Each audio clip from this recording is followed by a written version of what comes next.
All right, everybody, welcome to DCPC Live presents Scene Support, the podcast that highlights the unsung heroes of the music scene. Recording engineers, show promoters, labels, graphic artists, photographers, zine writers, sound people, and more. I'm your host, Scott Pasch, owner and operator of DCPC Live, a small DIY label that puts out hardcore punk, ska, and metal albums on vinyl for live albums only. I've 30 years experience playing drums in hardcore bands in DC, Florida, and New York, as well as booking and promoting shows, and I've met a lot of talented and amazing people in this scene. Today's guest is Loren Green, editor-in-chief of Scene Point Blank, an influential online punk scene that has been at the forefront of digital punk journalism since its launch in 2002. What began as a passion project during the early days of music blogging has grown to one of the most respected voices in punk and hardcore coverage, known for his thoughtful long-form features and uncompromising reviews. And I can't wait to hear what Loren Green says about running an online digital punk scene. How you doing, Loren? Good. Excellent. So was that accurate? Like 2002? Is that the correct when the web zine started? Correct? Close enough. 2003, actually. Fine. Our math was off too. We did our 20th anniversary piece last year on our 21st, because that's, in a nutshell, how running a site like this goes. And have you been with it from the very beginning? I have not. Okay. I joined, I want to say... Okay.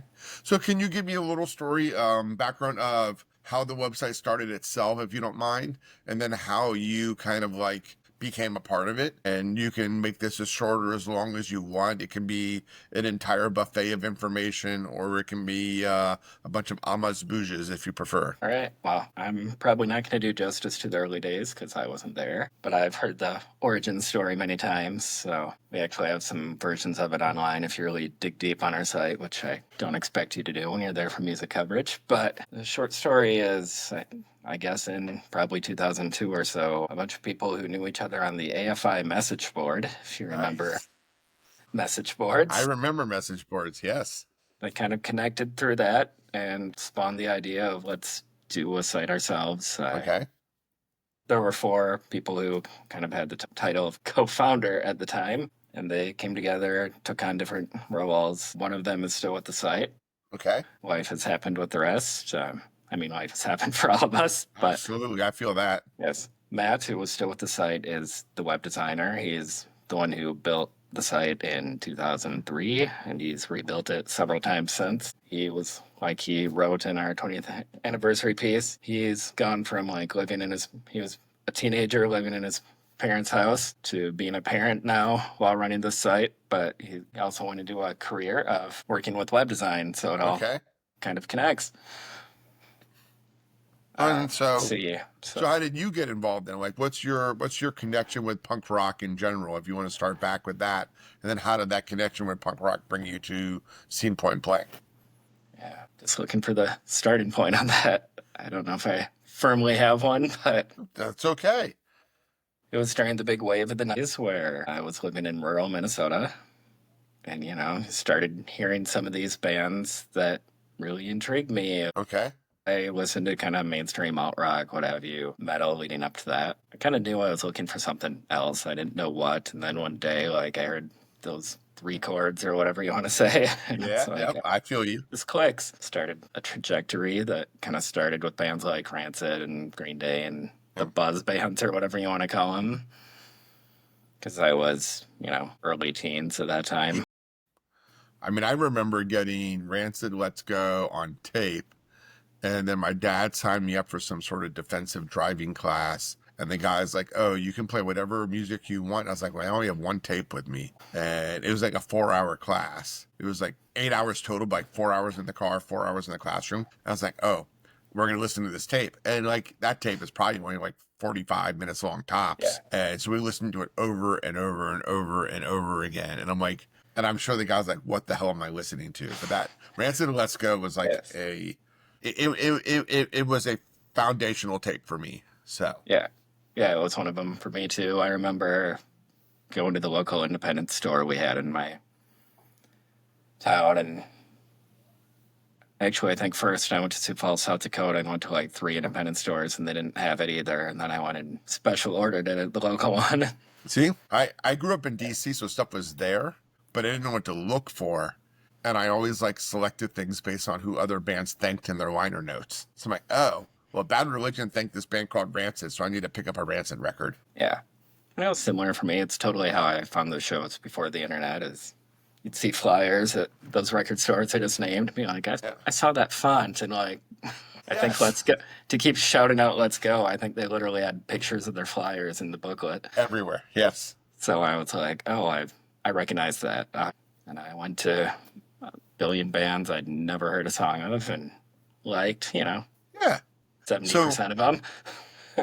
Did you do any like zine work? Were you playing in bands, or were you just the awesome ass supporter going to shows back then? Mostly going to shows back then. I wrote just sort of like short stories in high school, stuff like that for fun, and became an English major later. And Okay. the journey to Scene Point Blank was maybe similar to what I said about the journey to punk rock, about like something's missing. I'm not writing after college. I need a little kickstart. So what And made I you started playing with review writing and Okay. So how did you make the connection with Scene Point Blank? Like, I mean, there's a fair number of webzines out there, some better than others. You're on that top tier that I think is extremely well done. So how did you get involved with Scene Point Blank? it's been so long that all I remember is I found him, probably just Googling or whatever we used then. And I don't know, the content stood out. I think I really scoured through their interviews more than reviews, even though I tend to do more review writing. Sure. I think that's kind of what led me there. I could be 100% wrong, but I kind of think it was a Paint It Black interview. Nice. Where it's just like, I really like this mix of thoughtfulness with actual connection, treating people like humans, no rock stars, all that stuff. Very nice. So did you reach out to them and said, hey, I want to write for you? Or like, how did you get the gig, as it were? Because like, you obviously didn't start as editor-in-chief. Like, what's your build up through the organization? Yeah, it's exactly it. I just sent an email that said, I'm a writer. I like what you do. I like a lot of the same music. They had sort of a form that is honestly still on the site and with some updates or whatever about like send a writing sample, tell us what you like, decide if you're a fit. And I think back then there was kind of a little team of people in charge who, vetted me or whatever you want to call it. How many reviews would you do, like, say, in a month? And I asked this question specifically because I've done some reviews on the blog on my label's website. And what I found is that even if I really like the band, which I tended to only do reviews for bands I like because I don't want to be insincere and I don't want to waste my time trashing someone. But I sometimes run out of vocabulary to describe what I was listening to in a way that made it sound fresh. Like, I would just get burnt out and have to like just say I can't do any more reviews for a while because I don't know. I kind of ran out of steam. So how many would you do in a month and feel like you could like justifiably, like creatively and accurately describe what you're listening to? And creativity depends so much on the mood. Fair enough. Because Scene Point Blanks go really like in depth. Yeah. We go for more of the long form. I think the goal is often like 2 to 3 a month. Okay. And sometimes it's 1 or more a week. Sometimes it's less. When I've been working on all the year-end list stuff the last 2 months, I really haven't written many, and other burnout gets involved. So creativity on it's tough, especially punk rock. How many, most people aren't reinventing the wheel. Like, there's a vocabulary already out there. And that's kind of the point I was getting to, is that I was doing sometimes like 5 to 10 a week. And I'm like, I don't know how many more times I can say chugga chugga guitars and, gasoline mixed with gravel vocals, like trying to find ways to say the same thing, but in a different way that doesn't sound like I'm just carbon copying myself. I found, but I really did enjoy the music, but I struggled to find a way to make a really strong distinction between this review and the one I'd written 3 days earlier. Yeah. My thing is I just listen to a record on repeat till I feel like I have to quit listening to this, so it's time to write it. So I'll listen to, like, when I'm reviewing something every single day at work, because I can listen to music most of the day. And I like once it starts getting to be, even if it's a great record, it's like, I need a break from this. It's kind of motivates me to be like, I have to crank this out if I haven't yet. That makes sense. Do most of your submissions come digitally? Because I know, I'm a vinyl record label. I like to send vinyl. I can send vinyl. And I've certainly done it to various places and then review everything I send. And I'm okay with that. But like, I feel like there's a difference getting the whole package in physical format to review Oh, yeah. versus reviewing the album on Spotify. Is there a preference you have? What do you normally get? Every year it's less physical product. Yeah. I would say, because it's free and nobody has to invest anything to send it digitally, I'd say like 99% pluses, but the amount that's actually relevant to what we do out of that is also tiny because Yeah. we bill ourselves as, well, we're built on punk and hardcore, like no genre rules either, which is kind of a double-edged sword because it means people will send anything and everything. So I'll get, Eastern European jazz and random stuff from South America and just all over the place, I've gotten a fair which is amount of that sometimes really stuff as cool, well. but Yeah. it's a lot. And usually with things like that, I say, even if I like it, my label is so dedicated to this, hardcore punk, ska, and metal that if it's European jazz, even if I like it, it doesn't quite fit. I hate to say brand because I feel so unpunk rock, but it doesn't fit the motif. That doesn't sound any better, really, does it? Yeah. And for me, with the long form, play stuff on repeat thing, it narrows it down a little bit. So I'm just forced to make those decisions on what I'm going to cover. I try to aim for stuff I'm interested in, and every now and then just be like that I already know, or like you said, you're a fan of, but then sometimes it's like, oh, that piqued my interest. I need a new percentage, new music. As I'm getting older and go to fewer shows, this is one of the ways I find new music. It's part of might be the motivation for why I keep doing it. There you go. Like, spoon fed to me, great. Well, I have to imagine now, as editor-in-chief, you don't do as many reviews as you used to. Would that be accurate? I hope so. So The last couple of years I've done more. It depends on other writing in my life and where burnout's hitting. I've been editor-in-chief since maybe that was 2010, and it was 2008 when I joined. Long enough that I've kind of got just a system for stuff. I mean, you do a lot of interesting things, like you do the one question answers, and you've got all sorts of different formats. So what is the editorial process for your different types of features that you do? I'm trying to think how to break that question down a little more. Like the big main features are, we want all writers can pick what they cover. So that's kind of number one. The main features that you'll see on the homepage, interviews and stuff like that. If somebody wants to do one who's on staff, they just say hey, I like this band. What do you think? And it's almost always a yes, unless there's some kind of weird brand thing going on, or maybe we just covered them in some other way that they didn't realize another writer did, something like that. Okay. That makes sense. So it's got that kind of DIY ethos where everyone kind of brings what they want, and you say, it's not terrible. You like it. It sounds like a great idea. Run with it. Yeah. It's not about what's my personal taste. It's really music's subjective. Let's focus on the bigger picture here of what do you like and why, and hopefully it fits within this bigger world of independent stuff like that. I don't think we need to be interviewing Bruce Springsteen, though if he calls us, I will take that call. Sure, absolutely, as you should, should.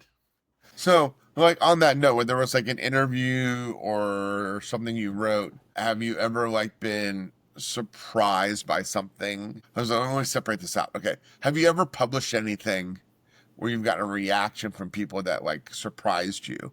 Have you ever had an article where people reacted very strongly, and either in a positive, negative way, right? Wow, that really people really boom. It's that I don't have an immediate thing pop into mind. I'm sure there have been several.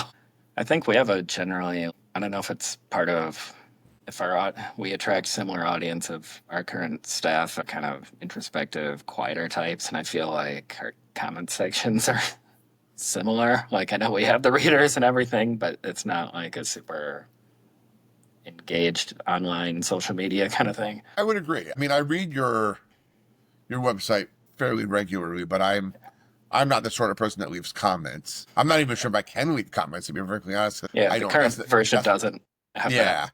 That's not the kind of person I am. I don't comment on someone's writing. It's something I just wouldn't do that personally. Have you ever been shocked by anything, or you're really interested in a reveal in an interview that you had? They're wow, that really just that moment in the interview was wow, damn, that was interesting as fuck. I've done this too long. Some of it I kind of blurs understand together. that. You've done so many interviews, I'm sure. Yeah, there are a lot where I'm just in awe that I can. Sort of the back end part still surprises me of what I'm how can I pull that off? To get way outside of punk rock, I managed to arrange one of our staff writers in Australia to get like a photo pass to see Madonna in Sydney, Australia. Nice. And I'm sitting here in Minneapolis and it's like, how did I even ever pull this off or get How? these connections? Or How did you do that? skill, which was, how do you summarize that? No, I mean that's crazy. Like that.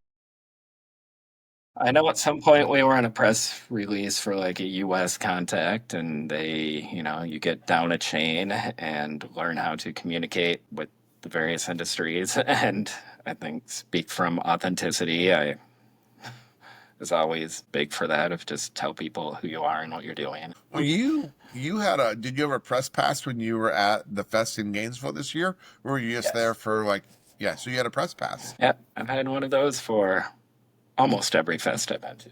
Okay. We went to probably Japan walked once past or each other twice before. dozens of times then. I'm sure. I think So. that might have been what started this conversation. I was like, I saw a bunch of your stickers. Yes, I was like, Should've I'm all known, over the 'cause- place down there. So Yeah. And one of the Hey. bands I saw had a goat rope shirt, and we'd just worked together for that yes. stream.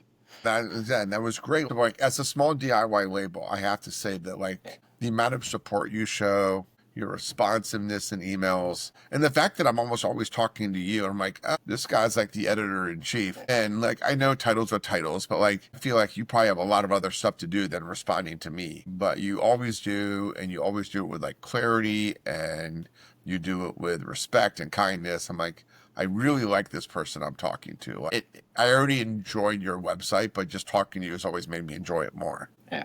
Thank you. It's what I go for, honestly. It's the part I enjoy too. Like my inbox every day, I probably get, 100 plus things that the majority are generic kind of PR that don't really apply. And I sift through that very quickly and flag the ones that are interesting or sound like a real person. And Yeah. I often I make time for it because it's what I enjoy doing. Is there a certain way that someone like a band or a label should write an email to you that would say, hey, not only read the genre that you like, but we actually are like sincere people that are not just like copy and pasting 1,000 emails and like BCCing like 20 different webzines in this email blast?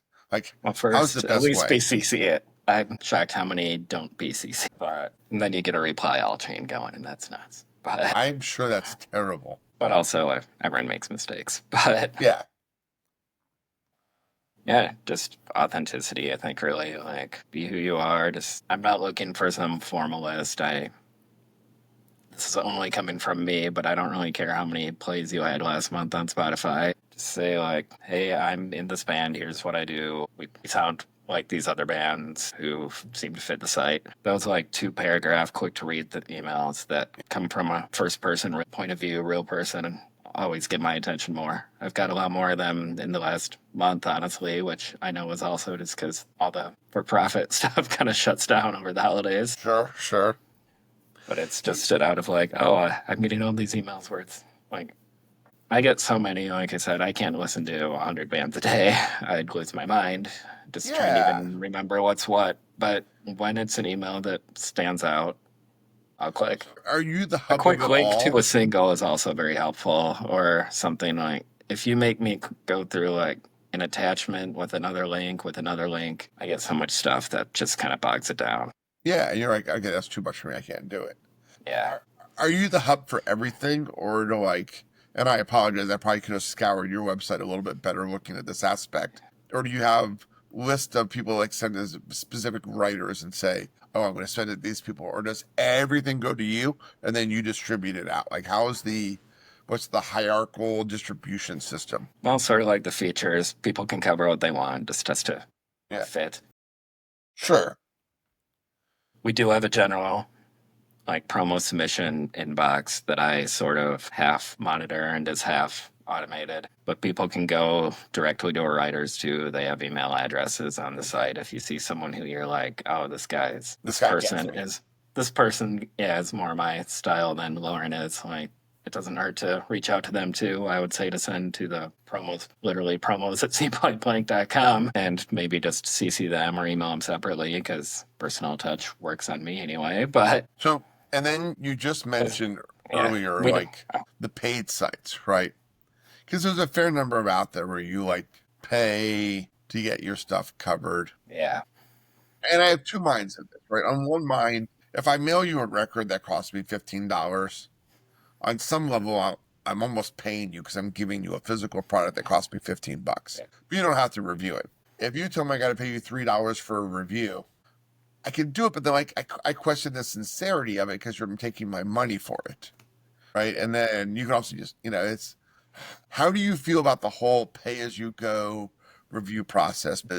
Is a lot of it out there, and some of it I think can still be well done and well crafted. Havoc Underground does a really good job, but some places, like they have on Submit Hub, some places it's pure AI, it's just dribble, it's just garbage. I haven't listened to it. It's just copy and paste the press release and put it in there. Like, how do you? What's your thoughts? Yeah. It's definitely an evolving mediascape. I wish I could explain why. Maybe because I've done some journalism work on the side too, but like I feel I kind of bound by those old school rules of like if you pay me, you're creating some bias in that. On the other hand, unfortunately for myself and everyone in our staff, Scene Point Blank doesn't pay either, and our time is worth something, of course. Sure, of course it is.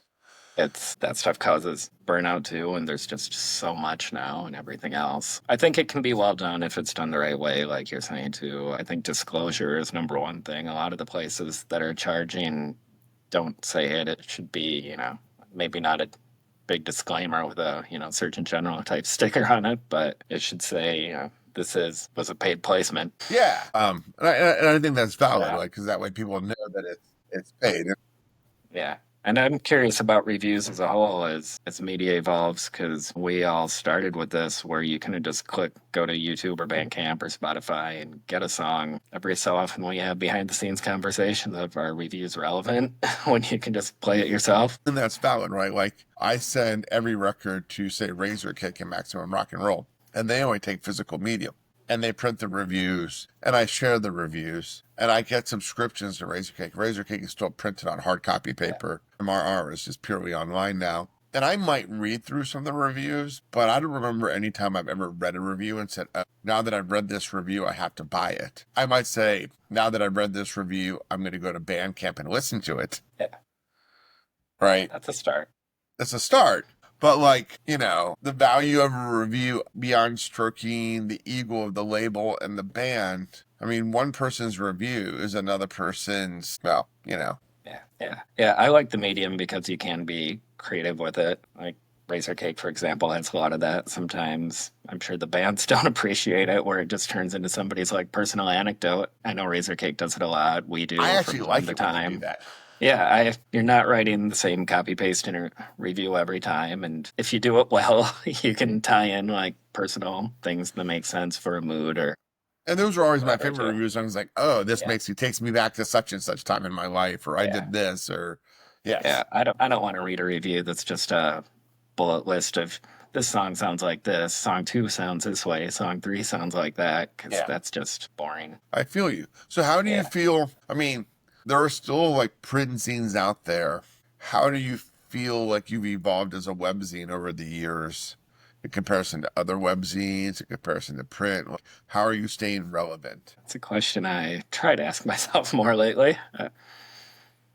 Because I've been doing this in this role for as long as I have. I know I fall into habits on a lot of the things we do, but I think really we do a lot of different kinds of features. I think that's really the thing, and we have the freedom to mix it up, do the different series. Like we do a lot of straight up interviews, but I try to find things that not everyone talks about. Like I have a series that's kind of sporadic called "Don't Quit Your Day Job," where I, instead of talking to a musician about their new record, it's just like, how did you get into your career? How does that mix? How does that affect your practice time or the band's touring and things like that? So it ties in, but it's really just a whole different focus and trying to find new angles in different ways. Kind of similar to this podcast, where instead of talking to musicians, I'm trying to talk to the people that provide the community for the musicians to operate in. Yeah. It's just trying to figure out how, and also I'm personally just big on demystifying the whole idea of like rock stars and things like that, because That's all kind of made up, especially in 2023, where it's not the days of Motley Crue or the Beatles or whatever. Yeah, I think like Frank Turner said something along the lines that if the rock stars are so different from us, and who wants to listen to what they have to say anyway, right? Yeah. Like they're just people like you and me, and if they're not, if there's some sort of weird, pedestalian person, then why would I want to hear what they have to say? Because it doesn't reflect my life. Yes. Yeah. Multimedia has been one of the questions too, of like, how far do we go in? How far is too far before you lose your identity? Like, are we still a webzine if we're putting all our time into social media or into YouTube or something like that? We have a podcast and YouTube channel, which get extremely low usage, but it's kind of there for when we want to change up. How often do you put out your podcast? We'll say the same schedule we do with almost all of our stuff, which means as time allows for the staff involved. Yep. Because everyone's free. Like you're all, like even you as editor in chief, you're unpaid, if I'm like correct, right? Yeah. I mean, respect to you, sir. Yeah, like I'll just be open on this. Like you just bought an ad. That money I did. Yeah. Kind of goes in a fund that will pay for our hosting, or if I ship a physical promo out to somebody, which it makes a dent in that because, like I said, physical promos aren't very common anymore, but when they happen, we send to places and our writers are all over the place. So, I've sent a couple $60 packages to Canada and things like that. Yeah. And I run ads in various scenes, but I never expect just because I run an ad that everything I've said is going to get reviewed or even a good review. I'm a mature adult that recognizes that running an ad is one thing and expecting a review of every record I send or a good review of every record I send, either one, is nothing I should count on just because I'm paying for an ad. Those are two very separate areas of the business as far as I'm concerned. Yeah, they should be, but it's hard to make that mental block for everybody, I'm sure. I suppose. I mean, maybe it's because, like, I was a political science major, or I almost was a journalism major. I believe that, like, a newspaper can take an ad but also be critical of the place they got the ad from if need be, because that's the job of journalism. Yeah. Journalism's job is not to like go, oh no, we're going to lose advertising dollars. Scott will cancel from us if we say we don't love this album or don't review it. No, I'm more likely to double up on him because I at least know you're honest. Yeah. Some places love those negative reviews, right? If they're bad enough. Yeah, I mean, if it's bad enough, it'll like at least, what does it say? Like, no news is bad. Off it. Yeah. Like it sounds like, oh my God, look how we got trashed here. I'm actually shocked at how little like Maximum Rock and Roll trashes my stuff because I'm so used to reading Maximum Rock and Roll trashy things. Or maybe that's just the stereotype people have of MRR. Yeah. I mean, I do tend to get a lot of like, I don't like live albums, but this is okay. Yeah, I can see that. Which, okay, I get that. Not everybody does. And I think might be my take in a way of I like them, but they don't get the same repeat play as most others. And sometimes you come back years later. I know when we chatted once, just over email, I think you referenced VML and at Fest, what's that? Fest 20? Was it 22? Like after the last time I saw a Veil, like I kind of broke out like live the Veil record and I'm like, oh yeah, this takes me back. Exactly. Well, I mean, the last review you did for me was the Middle-Aged Queers Raging Nathans, and I think it was like a 7 out of 10. Might have been, but it was because the recording production, but it wasn't recorded by my normal people, like Raging Nathans recorded in Germany and yada. And I was like, you know what? There was nothing you said I disagree with. It was right at the level, because I'm always trying to raise the level of the sound quality of recorded live albums, and Middle-Aged Queers Raging, great album, caught all their energy, love it the fuck. But as far as modern quality of recording, what you said, I was like, I disagree with nothing you say. Yeah, and I appreciated it. I was like, thank you for being honest. Yeah. If you had said this sounds as slick as a studio recording, I would have said bullshit. Yeah. And it depends what the recorder's going for, of course, too. Yeah. I think I might have said it in there. I have a friend who's recorded shows for years at this point, too. And it's like, so I pay a little more attention to it now, too. Of like, is this a soundboard? Is it a mix of two? Is it a Tascam recorder and the board? Like, there's all various different things. But, like, I respect your honesty, right? Like, I can tell when smoke is getting blown up my ass. And I was like, all right, what you liked, you genuinely liked. And what you felt was a detraction, I'm okay with that. You know, I And that one listened hit to me A Veil because it Live was at the like, Bottom of the Hill, and I think it's a perfect fucking record. Better than any other studio album they did. But that's just me. yeah. And the one you referenced that you put out, like, I think it was twice as, it caught me because, like, when you flipped the record, it was like, oh, you just flipped a switch because it was Yeah. 2 different recordings. Like, and that's fair because it's not like they were the same show where one of them opened for the other. Exactly. And a lot of my splits are at the same show. Yeah. And, you know, it all depends. But, like, I don't want to narrow it down and say, oh, everything has to be this. And, you know, for me, it's, you know, punk rock has always been more about the energy and the moment. And I'm a history teacher, so I like to document the moment that occurred. And even if the moment is not pristine, it still mattered to somebody. Yeah. And so it should exist. And it's punk rock. It's energy is a big part of it. Yeah. Yeah.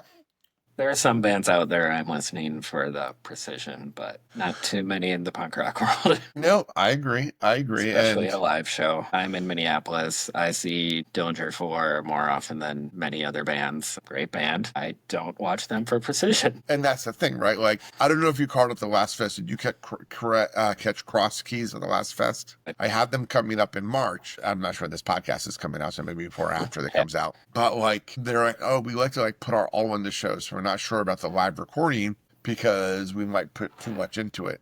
And my response is, I'm free either way. I'm recording it. If you don't like it, that's fine. But as far as I'm concerned, putting too much into it is exactly what punk rock should sound like.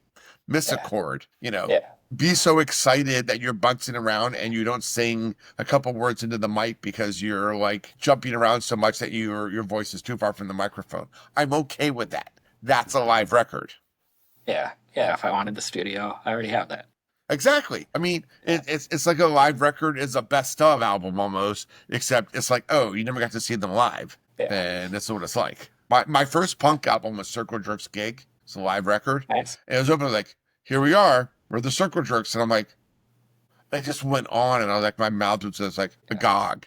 And then I bought their studio album. I think I bought 6 after that. I was like, oh.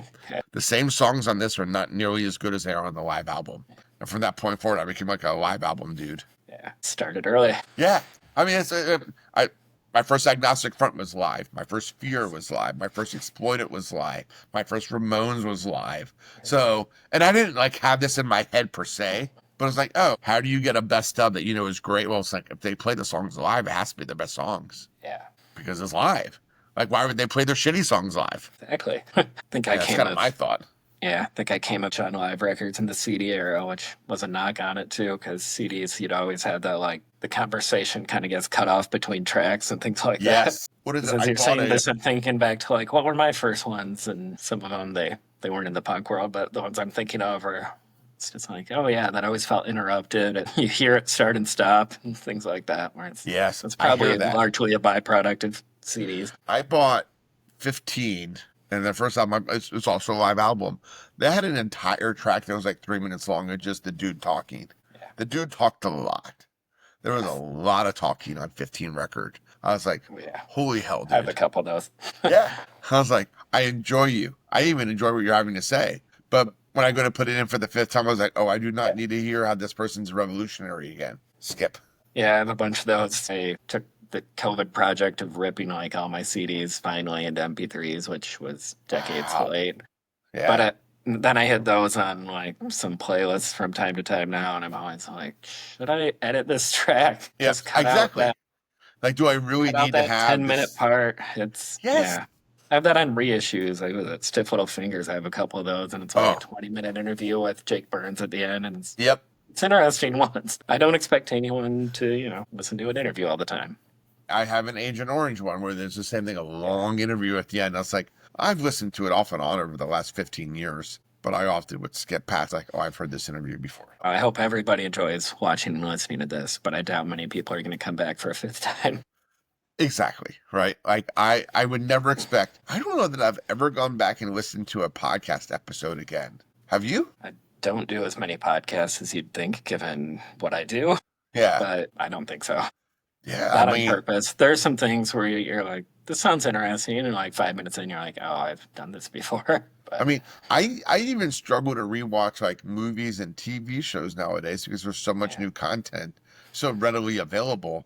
Why would I rewatch something that I saw before when there's always something new to jump to? I re-listen to records. Like that's the thing I put on over, and obviously, I do stream things on Spotify, Boo Hiss, but I do. Yeah, I think I consume music different too. So, Yeah. like, I do writing at my day job. I can, like, most people I talk to are like, I can only listen to instrumental music. And I'm like, I can literally sing along and write a sentence. There you go. I like that. It's just a whole different part of my brain where it's Do you have particular bands you tend to listen to, or is it always focused on bands you need to write reviews for? kind of streaky. It depends on what a lot. Familiar is better. Yeah.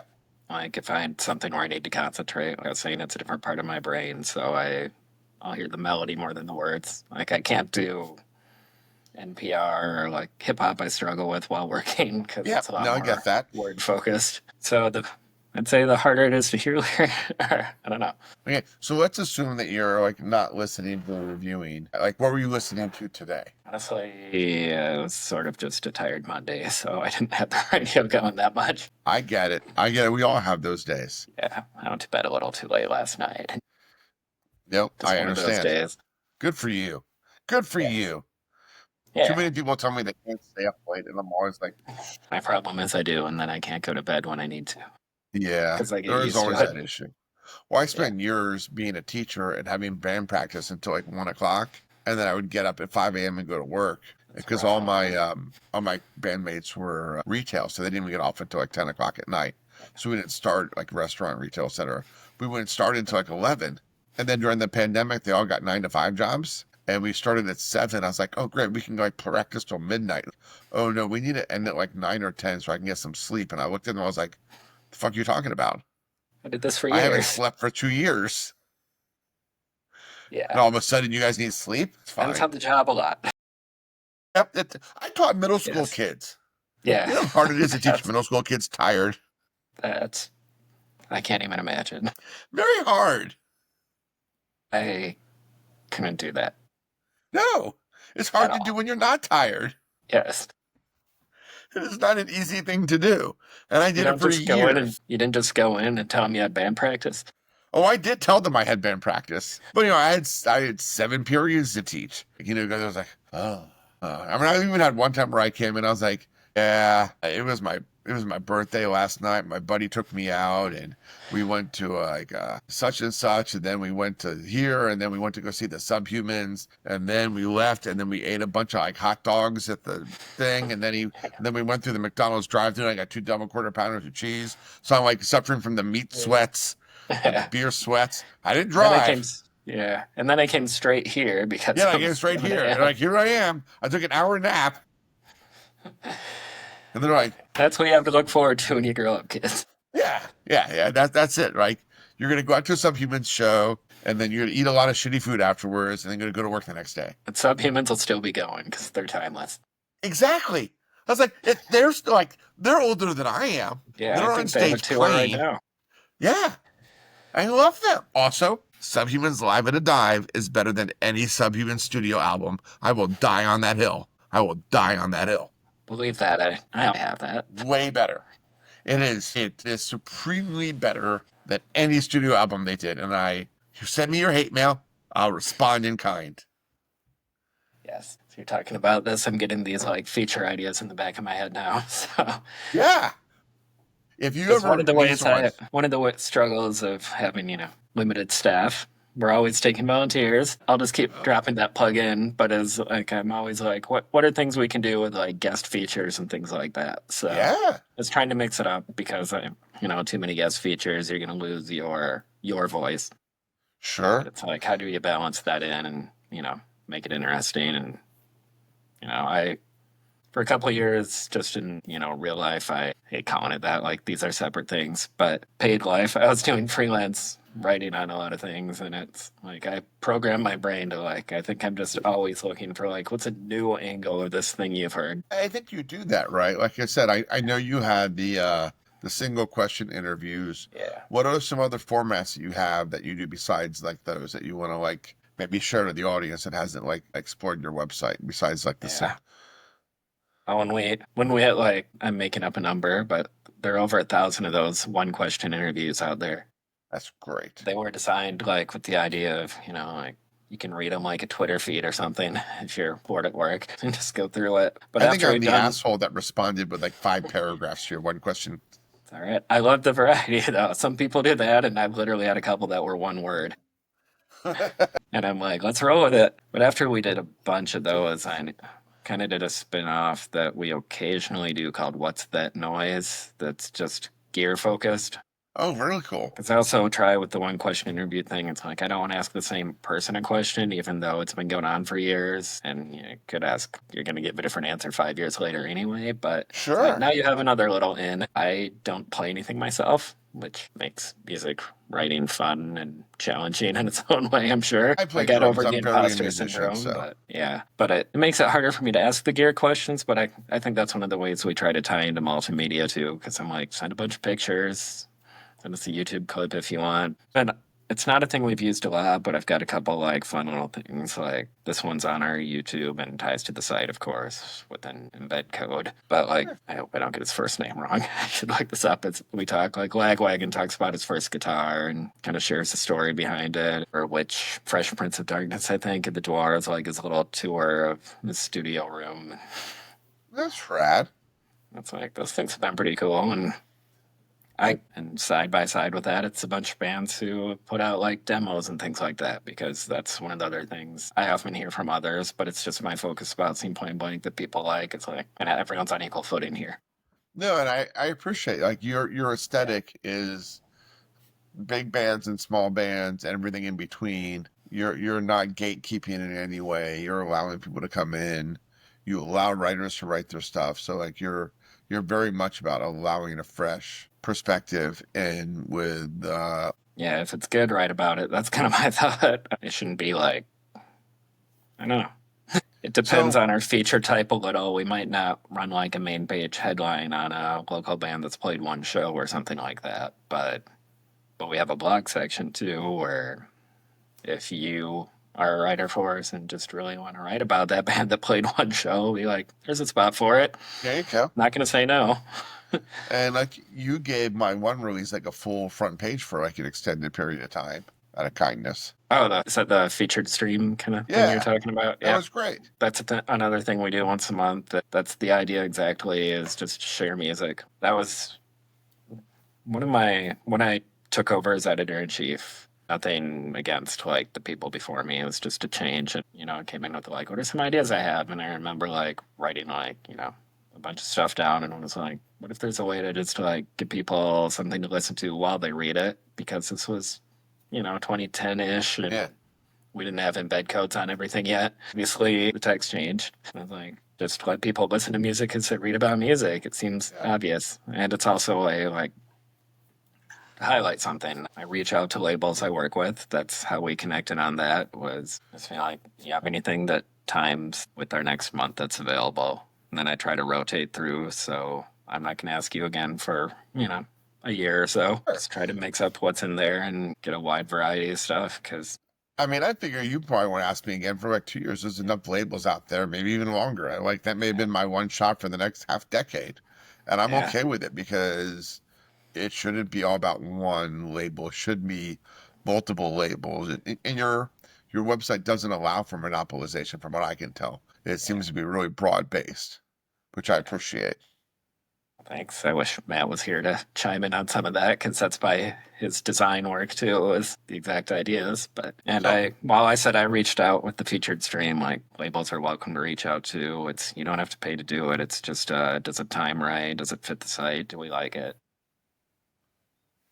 So when do you see the future? Like, what do you see like 5 years from now? Can you speak to that at all? Like, I mean, I know like the media landscape's going to change. Where do you see it going? I think it's going to continue the splintering that it's doing now, and a little bit of everything. And I don't know if there will be hubs left. Like, I kind of think of Scene Point Blank and some of these other places is still operating under that. Like, we have a website and then everything else complements the website. And I kind of think it's going to pull to like, this is a YouTube channel, this is a TikTok, this is whatever.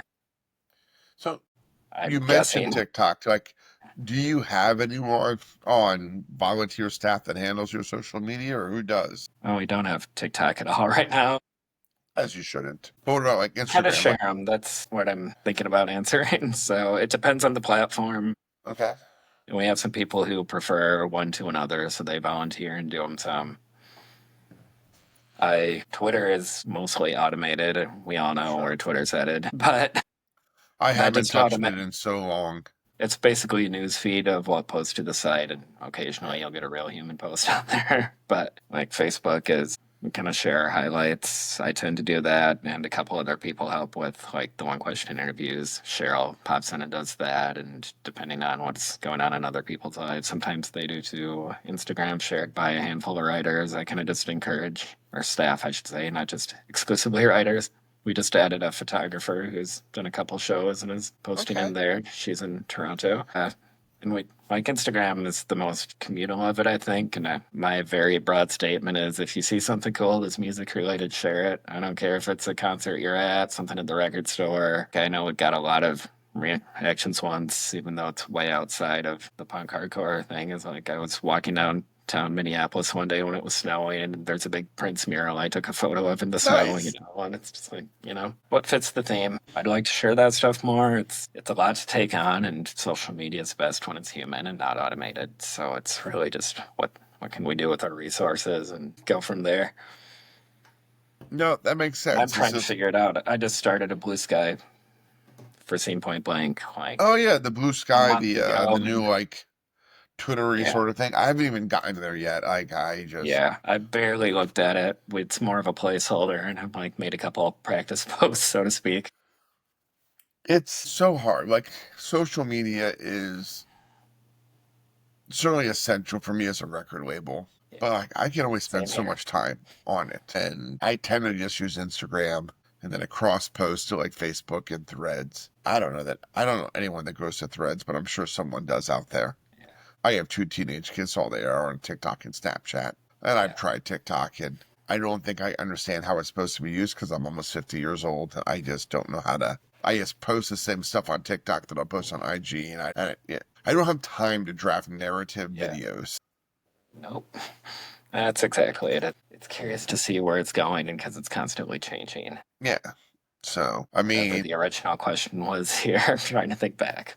I think it was about where content's going. These sites, I'm really curious on that because I think a lot of the sites that do similar things to us with, different angles or themes, like a lot of them are people like us. They're people in their 40s, 50s who are getting older. The ones who have the sites that have gone away have seen the same thing. They're basically, life is taken over with priorities or sick parents or whatever. do you think maybe paper zines are coming back more instead? Like I've ran into some people and like some young kids in Pennsylvania that had their zine and Arsenic is zine in like DC run by some kids, and then I want to say HAUS, another zine in Maryland. Like in my local area we have Outsider magazine, and it's like a newsprint free zine that comes out twice a year, and they just came back again after like a 5-year hiatus. Like maybe paper's coming back. Have you ever Yeah. considered putting anything out on print? Yeah, I think it's doing well, definitely. I know friends who are in the zine scene and go to the, DIY conventions and all that stuff, Yeah. other than Kinko's being gone. Right?